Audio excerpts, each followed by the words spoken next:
Salut les amis, je suis convaincu que vous allez bien. Aujourd'hui, nous allons aborder le thème de la gestion financière pendant la jeunesse. Oui, 6 erreurs courantes de gestion financière quand on est jeune.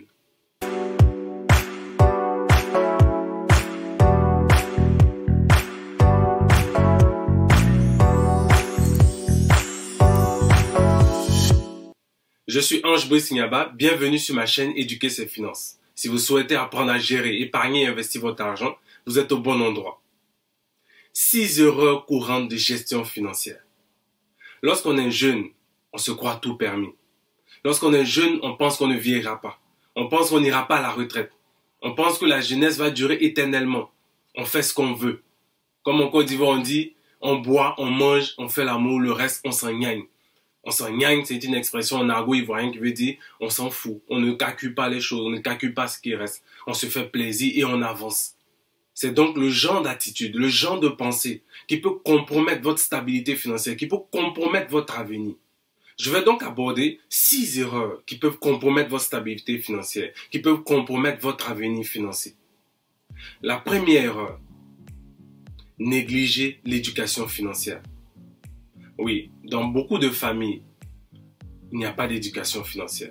L'éducation financière consiste à développer des connaissances, des capacités, voire même des outils, un savoir-faire pour pouvoir bien gérer son argent, gérer intelligemment son argent, pouvoir épargner, pouvoir prendre des décisions financières éclairées, des décisions financières justes.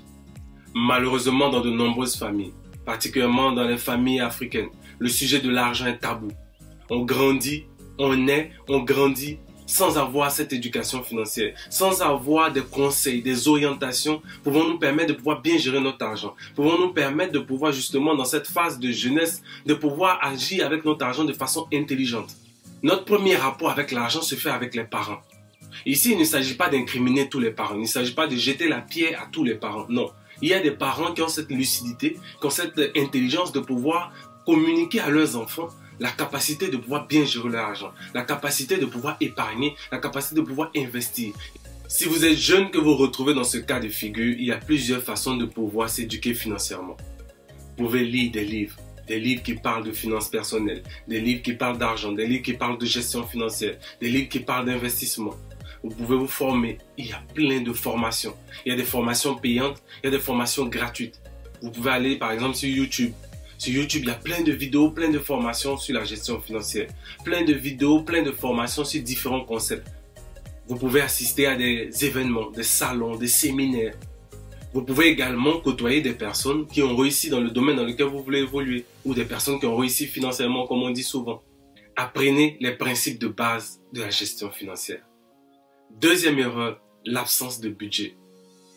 Combien de jeunes aujourd'hui, que ce soit des jeunes qui sont encore en formation à l'école ou des jeunes qui ont commencé à travailler, combien de jeunes ont un budget? Très peu. Un budget, c'est quoi? Un budget, c'est savoir combien je dépense, combien je gagne, combien je dépense et où va mon argent. Établissez un budget pendant que vous êtes encore jeune. Combien rentre dans votre poche chaque mois? Combien sort de votre poche? Quelles sont vos dépenses prioritaires? Quelles sont les dépenses que vous pouvez réduire, les dépenses que vous pouvez supprimer? Où va votre argent? Est-ce que votre argent va plus dans la consommation, donc acheter des vêtements? Est-ce que votre argent va plus dans le fait de chercher, je sais pas, les filles, donc inviter des filles, aller dans les fêtes, dans les soirées, aller boire de l'alcool? Est-ce que vous avez établi un budget? Le budget est très important lorsqu'on veut bien gérer son argent, surtout lorsqu'on est jeune. Il y a des pressions que vous n'avez pas lorsque vous êtes jeune, surtout lorsque vous vivez chez vos parents. Vous n'avez pas la pression d'un loyer, la pression des factures d'électricité, les factures d'eau. Vous n'avez pas la pression même de vous occuper d'autres enfants, surtout pour ceux qui n'ont pas encore d'enfants. C'est vrai, il y a des situations dans lesquelles beaucoup de jeunes font face à des difficultés financières, à une pauvreté de la famille qui font qu'ils sont obligés dès le départ, en fait, ils sont obligés rapidement de pouvoir se prendre en charge, de pouvoir travailler pour nourrir la famille, pour faire certaines choses. On ne parle pas de ce genre de personnes. Courage à vous. Vous vous battez, c'est déjà bien. Mais on parle de ces personnes qui n'ont pas encore de charge. Mon conseil, établissez un budget réaliste pour faire face à vos dépenses.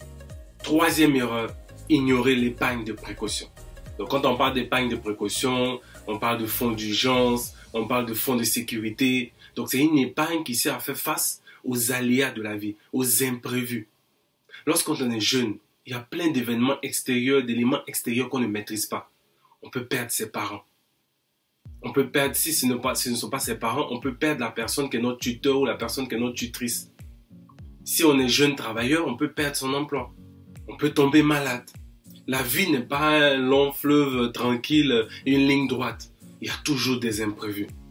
Voilà à quoi sert l'épargne de précaution.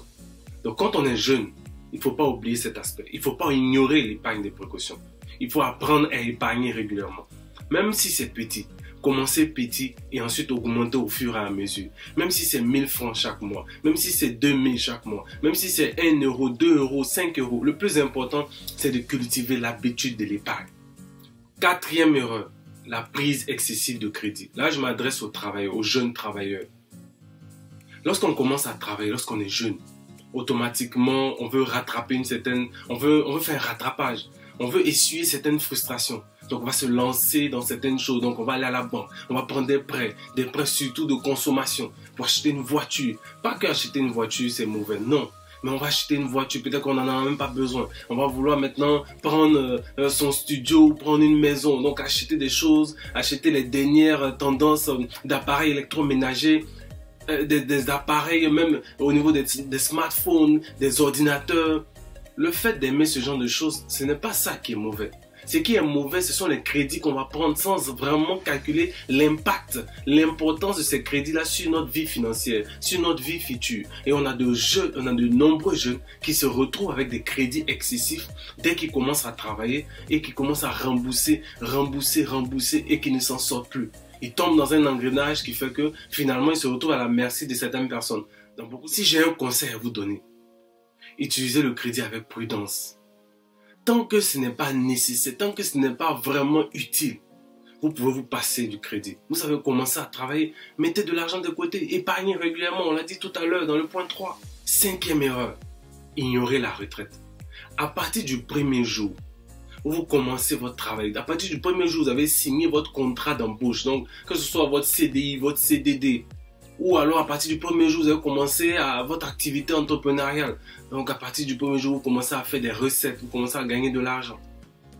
Pensez déjà à la retraite. Quand on est entrepreneur, on ira forcément à la retraite. On ne peut pas être entrepreneur toute sa vie. Quand on est salarié, on ne peut pas être salarié toute sa vie. Il y a un âge auquel on va à la retraite. Préparez votre retraite. Dites-vous que dans 15 ans, dans 20 ans, dans 30 ans, le travail que vous faites aujourd'hui, vous n'aurez plus cette même force. Alors préparez votre retraite. Parce qu'à la retraite, vous aurez besoin d'argent pour vivre. Ou alors, est-ce que vous allez faire comme ces autres parents qui attendent tout de leurs enfants, qui attendent que ce soit leurs enfants qui s'occupent d'eux, qui deviennent maintenant des charges pour leurs enfants? Oui, c'est vrai, il faut nourrir ses parents. Oui, c'est vrai, il faut prendre soin de ses parents. Mais le meilleur héritage que vous pouvez laisser à vos enfants, c'est de faire en sorte qu'ils n'aient pas à se préoccuper de votre avenir. Commencez dès maintenant, afin de pouvoir vivre une retraite confortable. Une retraite, ça se bâtit, ça se construit. Enfin, sixième erreur, suivre les tendances de consommation.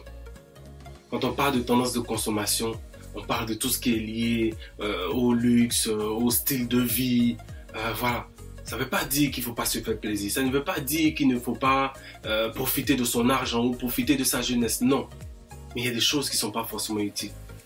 Vous êtes encore jeune. Vous avez votre avenir devant vous. Vous ne pouvez pas vous permettre de vivre comme quelqu'un qui a par exemple 10-15 ans d'expérience ou un salaire d'1 million, 2 millions, un salaire de 8 000 euros, 10 000 euros, 3 000 euros, 4 000 euros, ou quelqu'un qui vit en Europe, quelqu'un qui vit aux États-Unis ou au Canada. Non. Vivez en fonction de vos moyens. Comme on dit en Côte d'Ivoire, le PIA, il faut se faire plaisir, la bourgeoisie sans gérance. Mais pensez à votre avenir. Les smartphones, les iPhones, les mèches humaines, les virer dans les coins nocturnes, dans les grands lieux, faire les snaps, les Instagram, tout, oui, c'est bien beau. Mais demain, vous allez vous marier, vous allez avoir des enfants. Et même aujourd'hui, s'il y a un malheur, s'il y a quelque chose, comment vous faites? Vous allez rester dans le pays toute votre vie? Ou alors vous allez chercher à accomplir, à réaliser vos objectifs de vie. Qu'est-ce que vous voulez devenir demain? Quelle est votre vision? Comment vous voyez dans 3 ans, dans 5 ans, dans 10 ans? Acceptez aujourd'hui de vous sacrifier, entre guillemets, pas sacrifice rituel, mais acceptez aujourd'hui de payer le prix pendant qu'on est encore jeune. Imaginez quelqu'un qui met de l'argent de côté depuis ses 20 ans, mais à 30 ans, 35 ans, il a suffisamment d'argent pour pouvoir investir dans des choses, même pour pouvoir faire un projet, réaliser un projet. Acceptez de ne pas flamber votre argent aujourd'hui. Priorisez vos objectifs de vie. Regardez vos objectifs financiers. Mettez-vous au travail. Épargnez régulièrement. Faites attention à vos dettes. Faites attention au crédit. Investissez. Cherchez à travailler. Cherchez à développer vos compétences.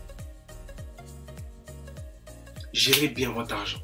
Pour finir, toi qui es jeune, qui me regarde, ne joue pas avec ta vie financière.